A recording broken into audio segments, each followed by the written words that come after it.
fourth quarter? Mahirap. Magnolia came in with their full force.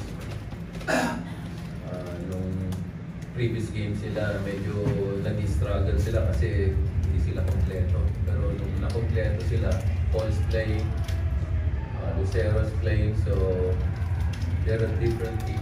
Kung andyan yung materialis nila. Why, we just got lucky actually. But gusto ko yung pinakita naming laban. For the most part of the first half and third quarter, we had the game under control actually. Kaya lang nawala yung momentum sa amin patapos ng third quarter nung napunta sa kanila.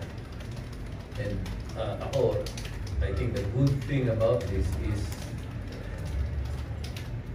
ang ganda nung balik namin. Nabalikan pa namin yun. Usually, kung yung dating team namin, pagka nag-collapse ka na ng ganun, hindi na kami makabalik. Pero ito, I see it as a good sign. Yes, we lost momentum. Nakuha nila yung lead. Ala ko, sabi ko wala na, hindi na kami makabalik. Nakabalik pa rin.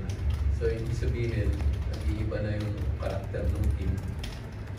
It's a good sign. Laking bagay yung 4-point shot ni Andre.